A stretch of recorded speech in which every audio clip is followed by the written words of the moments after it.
Welcome to the Robotics Through Science Fiction podcast. I'm Robin Murphy, and in this episode, I will review the 1951 movie, The Day the Earth Stood Still. It's the number 5 movie on the American Film Institute's top 10 science fiction movie list, and it provides a teachable moment about autonomy.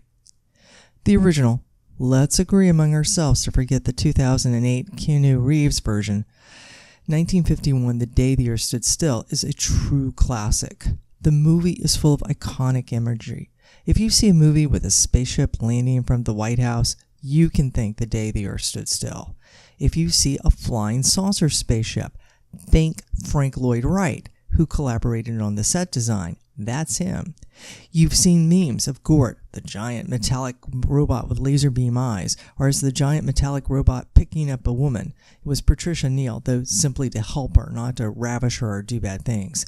Plus, it's the origin of that famous phrase, Klaatu, barada, nikto, which continues to show up in surprising places like as a major plot device in Army of Darkness. The movie content was also stunning, a commentary on the scary uncertainty of nuclear war and the Cold War. The plot is simple. Klaatu, the handsome and smart representative of the extraterrestrial United Nations, arrives via spaceship to pose a novel solution to war. Delegate international peacekeeping authority to the giant impassive robot named Gort. But before he can explain why he's on Earth with a giant robot and give his message, he's shot by a trigger-happy soldier, think Arrival, and begins his adventure as a guest of the military and medical industry. Klaatu is surprisingly a good sport about being shot and slips away to study these darned humans. Eventually, with the help of an attractive woman, Klaatu manages to connect with the Albert Einstein look-alike, who gets the scientists of the world to come together so he'll have someone who is capable of letting him finish a complete sentence without shooting him. Nope, no such luck. Klaatu is killed before this can happen. Gort then saves the day by resurrecting Klaatu. Everyone is embarrassed that they overreacted and killed Klaatu, which is even more awkward as he has come back from the dead.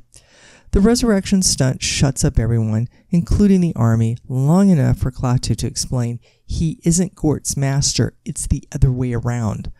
Klaatu informs everyone that alien species learned that they had to give control to passionless robots to stop internecine fighting.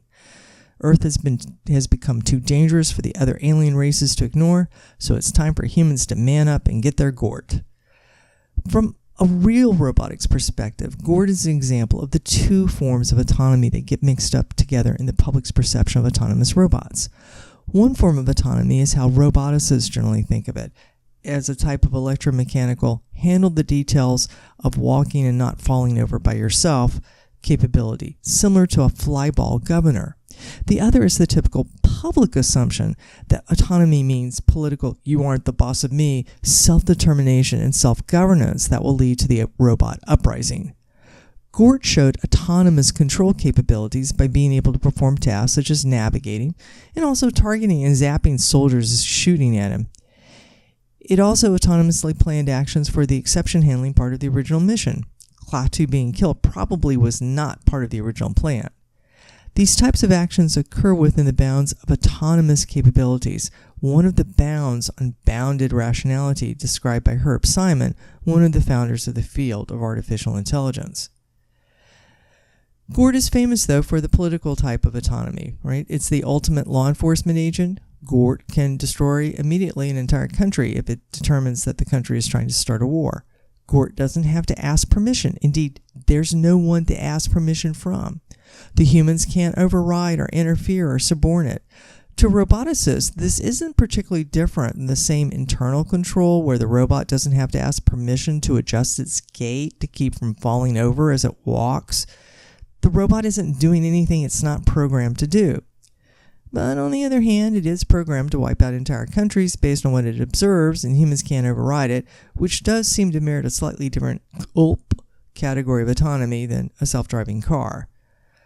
What makes Gort's autonomy seem more like the political you're not the boss of me autonomy rather than the handle the details of walking and not falling over yourself autonomy is the level of initiative. Coleman and Hahn, back in 2007, published an influential paper that defined autonomy in terms of how much initiative was delegated to the robot based on its programming.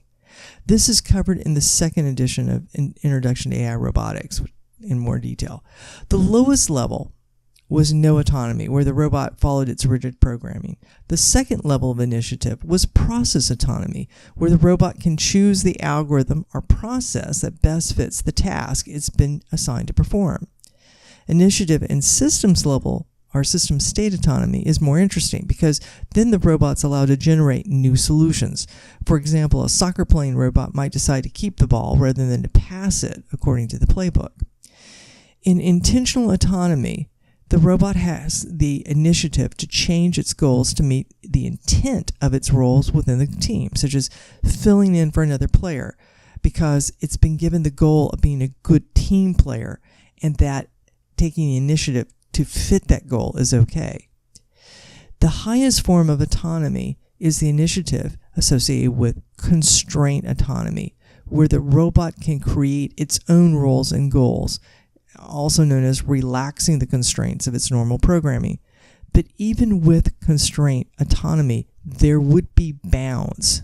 So even within the levels of initiative framework, Gort is bounded by its program. It isn't suddenly going to decide that instead of just enforcing the interstellar no-nukes law with extreme prejudice, it will start running the planet. It doesn't have the programming to have initiative in that different role. Gort's bounded by its programming. In books such as The Excellent Sea of Rust, the robots are frustratingly presumed to be more capable than they are allowed to act on, and thus there's this layer of programming that's just there to enslave them. And then the robots escape the bounds of the programming by, a hack from a software agent such as Vicky and iRobot, or just bad software engineering like in All Systems Red. That's not how it works. The robots aren't smarter than they're allowed to act on. Regardless of how much initiative Gort really has, it's one of the most iconic robots in cinema. And oddly enough, the movie was not even nominated for an Academy Award in special effects. It was totally ignored across the board by the Oscars. But that's okay, because even though Gort is autonomous, it isn't programmed to notice the slight. If you are serious about robotics, you have to watch the original The Day the Earth Stood Still. And if you want a thoughtful discussion of why intelligent agents might forego landing in Washington, D.C. and just drop over to Hollywood to check in with their agent on how their media branding is coming along, be sure and listen to Will Wheaton narrate John Scalzi's rolling on the floor, laughing, Agent to the Stars.